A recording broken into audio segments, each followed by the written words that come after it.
ஓம் ஸ்ரீ குருப்யோ நமக. குருவின் தாழ்பணிந்து இந்த பதிவை நான் ஆரம்பிக்கிறேன். மாஸ் மீடியா நேயர்கள் எல்லாருக்கும் ஜோதிட குருஜியின் இனிய வணக்கங்கள், வாழ்த்துக்கள், ஆசீர்வாதங்கள். நிறையா பதிவு நம்ம போட்டுருக்கோம், நீங்களும் பார்த்துட்ருக்கீங்க. அதுக்கேற்ற மாதிரி நீங்களும் லைக்ஸ் கொடுத்துட்ருக்கீங்க, சப்ஸ்கிரைப் நிறைய பேர் பண்ணிகிட்ருக்கீங்க. எல்லாமே எங்களுக்கு ரொம்ப சந்தோஷமாக இருக்குது. அதையே நீங்கள் கொஞ்சம் கீப்பப் பண்ணணும், நிறைய லைக்ஸ் கொடுக்கணும், நிறைய கமெண்ட்ஸ் கொடுக்கணும். உங்களுக்காகத்தான் நாங்கள். அந்த வகையில் இந்த பதிவில் நம்ம என்ன பார்க்க போகிறோம் அப்படின்னா, சூரிய பகவானின் அற்புதமான பெயர்ச்சி. சூரிய பகவான் ஒவ்வொரு ராசிலையும் ஒவ்வொரு மாதம் சஞ்சாரம் பண்ணிட்டுருப்பார். அந்த வகையில் இந்த சூரிய பகவான் இப்போ மீன ராசிக்கு வரப்போகிறார். 14/3/2024 13/4/2024 வரைக்கும் மீன ராசியில் 31 நாள் அற்புதமாக சஞ்சாரம் பண்ண போகிறார். இந்த சூரிய பகவான் இப்போ உத்தராயணத்தில் இருக்கார். அப்படியே உத்தராயணத்தில் மெயின்டைன் ஆகி ஆடி மாதம் அவர் தக்ஷாயணத்துக்கு வந்துடுவார். அந்த வகையில் இந்த சூரிய பகவான் மீனராசியில் இருந்துக்கிட்டு சில ராசிகளுக்கு சில அற்புதமான பலன்களை கொடுப்பார், சில ராசிகளுக்கு ஒரு எச்சரிக்கை கலந்த ஒரு பிரச்சனைகளை கொடுப்பார். அந்த வகையில் இந்த சூரிய பகவான் இப்போ மீன ராசியில் ஆல்ரெடி ராகு பகவான் இருக்கார். கூடவே சூரிய பகவான் இணையிறது கொஞ்சம் மத்தியமமான பலன்தான். ஏன்னா சூரிய பகவானுக்கு பகை ராகு. அப்படி இருக்கும்போது பகையாளியோடு சேரும்போது பிரச்சனைகள் தான். ஆனால் சில இடத்துல சில பேருக்கு ரொம்ப அற்புதமான பலன்கள் கண்டிப்பாக கிடைக்கும். அந்த வகையில் ஒவ்வொரு ராசிக்கும் என்னென்ன பலாபலன்கள் கிடைக்க போகிறது அப்படிங்கிறத பற்றி நம்ம இப்போ தெளிவாக பார்ப்போம். இந்த நிகழ்ச்சிக்கு போகிறதுக்கு முன்னாடி மறக்காமல் லைக் பண்ணுங்கள், ஷேர் பண்ணுங்கள், கமெண்ட் பண்ணுங்கள். முக்கியமாக சப்ஸ்கிரைப் பண்ணாதவங்க சப்ஸ்கிரைப் பண்ணுங்கள். இப்போ இந்த பதிவுக்கு போகலாமா? எனதருமை துலாம் ராசி நேயர்களே, இந்த பதிவில் அற்புதமான சூரிய பகவானின் பெயர்ச்சி பார்க்க போகிறோம். என்னென்ன சூரிய பகவான் உங்களுக்கு லாபாதிபதி அப்படிங்கும்போதே உங்களுக்கு சாதாரணமாகவே மனசில் ஒரு தைரியம் இருக்கும். என்ன செலவு வந்தாலும் சமாளிச்சிடலாம், பார்த்துக்கலாம், ஒன்றும் நம்ம கையில் எல்லாம் கடவுள் கையில் அப்படின்ட்டு யதார்த்தமாக யோசிக்கக்கூடியவங்க.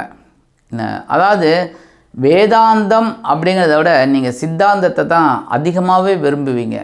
வேதாந்தம்ங்கிறது சகஜம், அது ஃபேக்ட்டு, அதை ஒன்றும் பண்ண முடியாது. ஆனால் இப்போ இருக்கிற கோச்சாரத்தை தான் நீங்கள் ரொம்ப விரும்புவீங்க.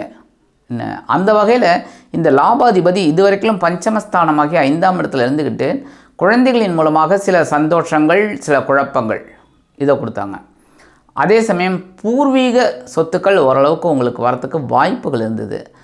அதே சமயம் புண்ணிய தலையாத்திரை செல்லக்கூடிய வாய்ப்புகளும் உங்களுக்கு அமைஞ்சது. குலதெய்வ பிரார்த்தனைகளையும் நிகழ்த்தினீங்க. சில பேருக்கு சில சுபகாரிய நிகழ்ச்சிகள் தான் நடந்தது, இல்லைன்னா சொல்ல முடியாது, பரவாயில்லை அப்படிங்கிற மாதிரி இருந்தது. அந்த வகையில் இந்த சூரிய பகவான் லாபாதிபதி இப்போ எங்கே வரப்போகிறார் அப்படின்னு பார்த்தீங்கன்னாக்க உங்கள்கிட்ட பகைருண ரோகஸ்தானமாகி 6ஆம் இடத்துக்கு வர்றார். ஏற்கனவே ஆல்ரெடி ராகு அங்கே உட்காந்துட்டுருக்கார். 6ஆம் இடத்துல இருந்துக்கிட்டு உங்களுக்கு தைரியத்தை கொடுத்துட்டுருக்கார்.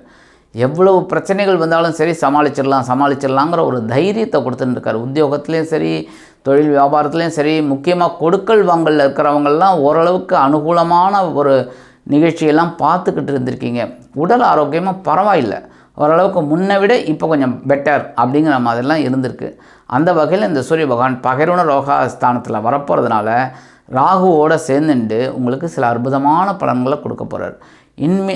இன்பிட்வீன் இந்த குரு பகவான் பார்த்திங்கன்னா 7ஆம் இடத்துல இருந்துக்கிட்டு உங்களுக்கு நிறைய நன்மைகளை கொடுத்துட்ருக்கார். சுபகாரிய நிகழ்ச்சிகள் நடத்தி கொடுத்துருக்கார், நிறைய சுபகாரியத்தை நடத்தி வச்சுருக்கீங்க. அந்த வகையில் உங்களுக்கு பார்த்திங்கன்னா இந்த லாபஸ்தானத்தில் இருக்கிற லாபாதிபதியோட இடத்த சூரிய பகவான், இந்த குரு பகவான் 5ஆம் பார்வையாக பார்த்துட்டுருக்கார். உங்கள் ஜென்ம ராசியை 7ஆம் பார்வையாக பார்த்துட்டுருக்கார். சகோதர ராசியை 9ஆம் பார்வையாக பார்த்துட்டுருக்கார். இதனாலே உங்களுக்கு குடும்பத்தில் ஓரளவுக்கு அனுகூலம் ஒரு மாதிரி போயிட்டுருக்கு. ஒன்றும் பிரச்சனை இல்லை, பெரிய லெவலில் பிரச்சனைகள்னு சொல்கிறதுக்கு இல்லை. அந்த வகையில் இந்த சூரிய பகவான் 6ஆம் இடமாகிய பகைருண ரோகஸ்தானத்துக்கு உத்தியோகத்தில் ஒரு முன்னேற்றத்தை உங்களுக்கு கொடுப்பார். நீங்கள் ரொம்ப நாளாக எதிர்பார்த்த அந்த உயர்வுகள்லாம் இப்போ கிடைக்கிறதுக்கு நிறைய வாய்ப்புகள் இருக்குங்க. அதுவும் இந்த அரசாங்கத்துறையில் வேலை பார்க்குறாங்க பாருங்கள், அவங்களுக்கெல்லாம் ஒரு நல்ல ஒரு எதிர்காலம் கண்டிப்பாக அமையும். நல்ல இடமாற்றத்தோட ஒரு பதவி உயர்வு அதெல்லாம் கிடைக்கிறதுக்கு அவங்களுக்கு நல்ல வாய்ப்புகள் தேடி வருங்க. அரசியல்வாதிகள், முக்கியமாக இந்த துலாம் ராசியை சேர்ந்த அரசியல்வாதிகளுக்கெல்லாம் கொண்டாட்டம் தான். நிறைய நன்மைகள் கிடைக்கும் அவங்களுக்கு. என்ன அப்படின்னா, ஒரு புதிய புதிய பொறுப்புகள் அவங்கள தேடி வரும். அவங்க கூட தேடி போக வேண்டாம், தேடி வரும். அதனாலே அவங்களுக்கு ஒரு மனசில் சந்தோஷம் இருக்கும்.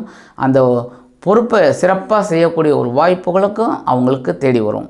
அடுத்தபடியாக புதுசாக வேலை தேடுற குழந்தைகளுக்கெல்லாம் வேலை வாய்ப்பு அருமையாக கிடைக்கும். முக்கியமாக உடல் ஆரோக்கியம் ரொம்ப சிறப்பாக இருக்கும். எல்லா விஷயத்துலையுமே உங்களுக்கு ஒரு முன்னேற்றம் தரக்கூடிய ஒரு மாதம் இந்த மாதம். இந்த 6ஆம் இடத்துல இருக்கிற சூரிய பகவான் ராகுவுடன் இணைந்து அற்புதமான பலாபலன்களை உங்களுக்கு கண்டிப்பாக கொடுப்பார். இந்த 31 நாளும் பார்த்திங்கனாலே அற்புதமாக உங்களுக்கு கொடுப்பார். இந்த மீனராசியில் இருந்துக்கிட்டு உங்களுக்கு பல விதங்களிலும், ஏன் சகல விதங்களிலும் உங்களுக்கு அனுகூலமான பலன்கள் கிடைக்கும். முக்கியமாக தொழில் வியாபாரத்தில் இருக்கிறவங்களுக்கெல்லாம் ரொம்ப நாளாக தொழில் வியாபாரம் ஏதோ போயிட்டு இருந்தது.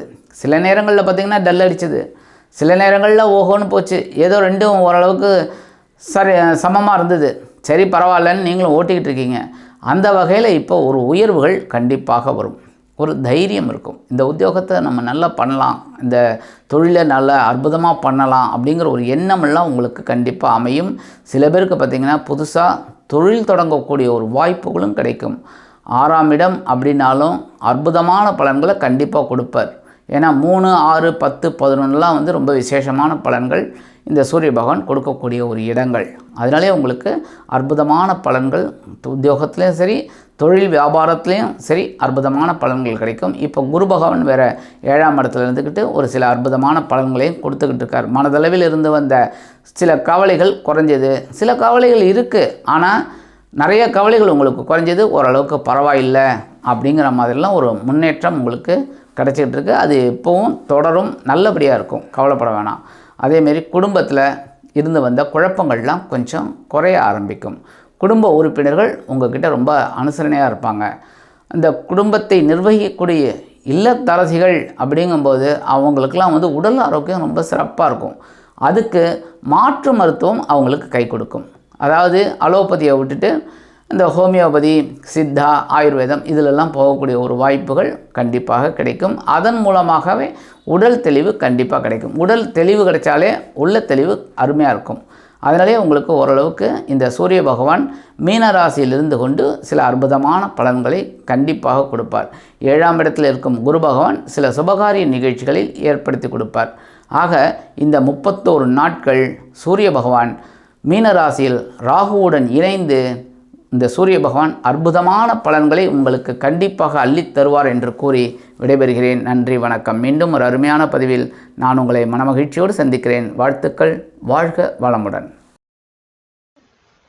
இந்த சேனல் உங்களுக்கு பிடிச்சிருந்தா மறக்காம சப்ஸ்கிரைப் பண்ணுங்க, ஷேர் பண்ணுங்க, லைக் பண்ணுங்க, கமெண்ட் பண்ணுங்க.